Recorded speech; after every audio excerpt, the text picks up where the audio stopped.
Hey guys, what's going on? We got another PvP video here today, and this time we are playing Enhancement Shaman, Elementalist style, sorry, with a Balanced Druid and Shook on his Dragon. So this session wasn't actually too bad. I think it was only about 17 to 1800 MMR, to be honest. I don't think it was much higher, but each of the matchups went pretty well, aside from facing like an assassination rogue or like hero cleave or something like that. We got quite stomped. Didn't feel like we could make any headway there, but this first match here was quite interesting. As you can see, the Elemental Shaman is going pretty ham right now. And here he makes a big mistake of pushing right in. So I go ahead, interrupt that. We get huge damage on him, and he gets just knocked out completely. Uh, it wasn't so it was very weird on their part because they know they have a Resto Druid, right? You know for a fact we have a huge amount of burst with both an Enhanced Shaman and a Boomkin. Massive burst between us two. So if you're playing with a Resto Shaman, it's probably better to play passively at the start so the Resto Shaman has time to ramp a little bit. But here we have another one. We have Walking Dead, which is a Windwalker and Death Knight. In my opinion, this might be better with a Frost DK, but you know, and Unholy's very strong too, so Frost DK is super niche as well. But here I go for a Hex. I wasn't even paying attention to the fact that he had Incarnation up, which means he can't be Polymorph because he's a tree. So Plum goes in for the clone, so he gets that.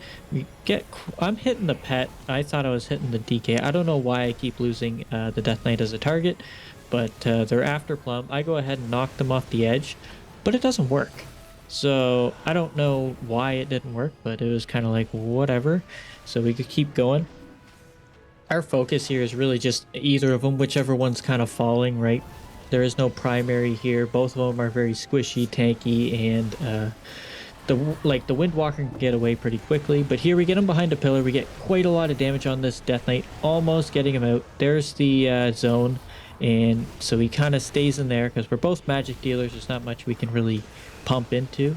I try and knock him away again and it doesn't work. Here's the lasso, trying to get a little bit more pressure, allowing Plum to hopefully get a bit more damage, but we didn't quite get too anywhere.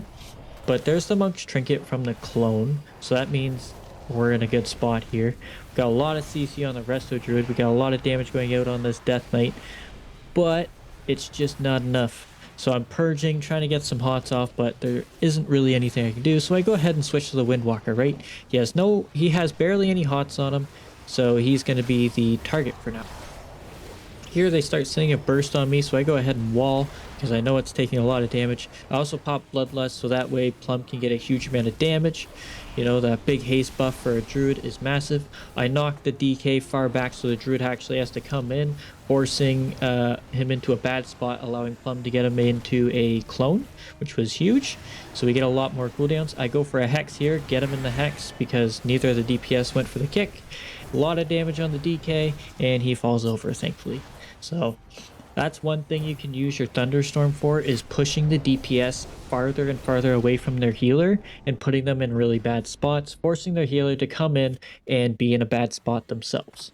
So that's what we capitalized on there. So we got the clone, then we got the Hex after, allowing us to take them down.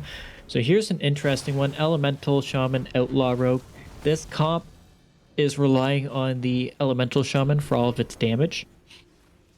And the Outlaw Rogue, as it does do quite a bit of burst damage, I don't think this Outlaw Rogue was getting it. Maybe that's because he doesn't have his tier set or anything. Speaking of which, I don't have my tier set either. So he didn't do he wasn't too threatening, but he was very annoying on that part. So I think he did his job very well. There I got a nice grounding into his Ascendance, which was pretty lucky on my part. Absorbed a lot of damage there. But as you can see, we're not like super dying or anything, right? We're not taking a huge amount of damage. It's mostly just the Ellie Shaman that's doing damage. Plum is doing a great job controlling the Outlaw Rogue, getting him out of the fight, making sure that he's not just keeping us constantly in CC, right? So here he switches the clone over, which I didn't notice till last second, so I sent the lightning bolt in, but it really didn't matter. So here I get quite a bit of damage going, pop my cooldowns. I go ahead and trinket the kidney. The Evoker used his whatever to clear all the magical debuffs, so that kind of sucked for me. But here I go ahead and lasso the Rogue, just stopping all of his CC, forcing a kick from the Shaman. Here I go ahead and Bloodlust. I see the sleep go on to Shook, but there wasn't anything I could do about it. I was getting ready to, but I think I clicked it, but realized it was on cooldown, so it was quite unfortunate. But here they kind of tried to knock me out of position, but it didn't quite work on their part. But as you can see, they have no defensives left for the Ellie Shaman, and he is taking quite a bit of damage here. There, Plum gets a CC on the Rogue to take him out of the fight. He can't do any control, he can't stop us from attacking, but he's also in a bad position too. So I kind of push over just a little bit. The Dragon is kind of in a weird spot. The Rogue has no cooldowns. He gets a nice bash on him, allowing us to get a lot of damage. And there's the Solar Beam to stop him from casting, which is huge. I noticed the Shaman really wants to go for a Hex. We have 2 Curse Dispels, so even though he could go for it, sometimes, in my opinion, it's not worth it. Just be better to go for damage. And here they're really starting to focus on me, so that's giving Plum time to free cast. There's the sleep onto Shook. I go ahead and drop the Tremor for him so he can get out of it. There's the Bloodlust for Plum to get a huge amount of damage. The Evoker's falling behind now. Shook gets a nice Dragon Breath on most of them. And here we just switch to the Dragon because, okay, he's very low and he just falls over. I think he put a lot of healing into the Ellie Shaman, but then he got cloned, so it was quite unfortunate on their part. But as you can see, they were relying on the Ellie Shaman for damage and the Rogue for CC.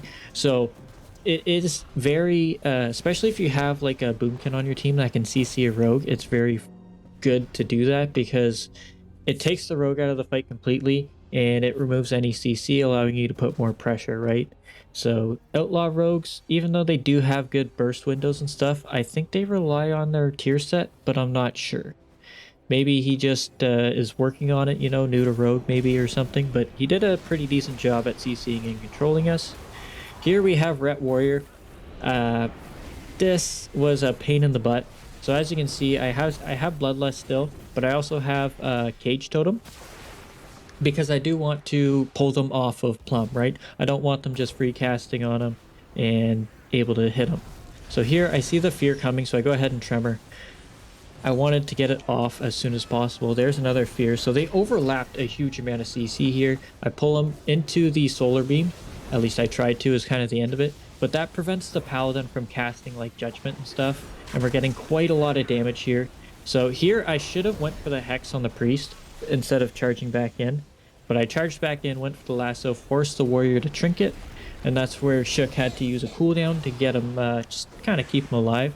And here I'm missing so many opportunities for Hexes here. But Shook gets a nice sleep. And here I go for a Hex, I eat the kick, right? And I should go for the recast right away. But the Paladin's kind of falling over. There's the Bloodlust. I was very surprised he didn't bubble. But I go ahead and switch back to the Warrior because I know he has no defensives, right? And I knock him in. Plum gets a nice clone, stopping all healing received, right? That's very, very good. I get a Hex. We kind of break it. I don't know if that was worth it, but the Priest is kind of falling over. I'm also not kicking very much, so I'm playing really bad at this moment. There's so many opportunities I could have done to force the game to finish sooner, right? But, you know, as I'm looking here, it's like, oh man, I played this terribly. And there's the kick on the Pendant. The Paladin's very low. The Warrior's in a bad spot, forcing the Priest out in the open. I go ahead and Trinket that fear, start pumping the Warrior. Gets a nice Solar Beam and Mass Root there, which was very, very helpful. He ended up having to Trinket, and then he got a clone off on him, so that was huge. And there's another Spell Reflect, so I always try, if you see a Warrior and they Spell Reflect, try to use Lava Lash or Frost Shock to pop it off. Like, try not to send Elemental Blast into it. I've done that quite a few times and, you know, kind of suicided a little bit. There I go for the Hex, just getting the kicks from them. They're kind of hitting me pretty hard, so I think I burrow here in a sec. Oh, no. Oh, yeah, there's the burrow. Because I saw they were just hitting me, so I might as well trade a defensive, giving Shook kind of a break. And here I go for the Hex, get the full Hex, while the Warrior's still kind of low and in a bad spot. And We get quite a lot of damage. They start pushing on Plum once again. They get a Hodge on Shook, but he has Trinket. I see the root, so I didn't want to cage, and now I do.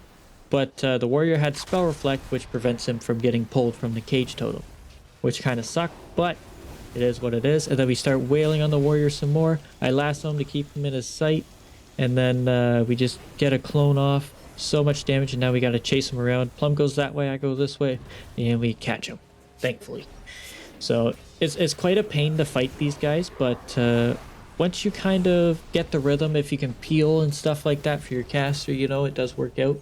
But the problem is we have no Mortal Strike, so it kind of hurts us a little bit. So we're relying on our pure damage. So onto, I believe, the final fight of the video. We have Balance and Havoc. These two are like, in my opinion, this is an S tier comp we're fighting, which is kind of crazy. Both very, very powerful classes on their own, doing significant amount of damage. And I popped a late grounding totem, but it ended up working out because it caught the root off of Shook, I believe. Or maybe he trinketed it. I don't know. But we got a whole lot of damage. There, I probably had something I could have done to dodge that clone, but you know, it's whatever at this point. My main focus is going to be on the Boomkin, while kind of putting pressure on the Demon Hunter as well. And here I should have went for a Hex on the Priest right away, because they don't really have any kicks, right? But the Priest can stop it in a sense with, you know, Death or Fade. So I definitely could have done something there, but we get a whole lot of damage. I split them up. I kind of jump into a bad position, and I shouldn't have done that. I shouldn't have jumped after the Boomkin, because that forced Shook to use a defensive here for me. So it was quite unfortunate, but we get a huge amount of damage here, scaring everybody. We almost had him. There's the Guardian Angel. There's Bear Form. You know, there's so much damage just went out. Shook ended up using Communion there, but he got cloned, unfortunately. So Plum did a nice counter clone onto the Boomkin, giving me a chance to survive. And I have my wall back up now, so I am able to defend myself a little bit. But here I use it very late. I wasn't expecting that amount of damage. I kind of peeked into Shook just to see if the Demon Hunter's, you know, cleave damage would pop him out of the root. And I'm not sure if it did or not, but you know, he got out of the Solar Gleam, able to cast on me again. So here the Boomkin's going for a lot of clones on me. So I try and use everything I have, you know, Shear, I have Thunderstorm, I have Lasso, you know, all of that is good to use. Here the Boomkin, or the Demon Hunter, is just wailing on me a lot, so I go ahead and lasso him. Shook saves me with his rescue, and then here they push in quite deep. I pull them behind the pillar. I know they're after me. Here is where a lot of damage is about to happen. They're both kind of low. I Bloodlust. We get a huge, I get the kick on the Boomkin, huge amount of damage, and down he goes. So that there is where positioning is key. But anyways, guys, that is it for this video. Hopefully you enjoyed. Hopefully you're enjoying Season 4. It hasn't been too bad for me so far, but we'll see how it goes. And yeah, thank you very much for watching. Hopefully you enjoyed, and hopefully I'll see you in the next one. Laters!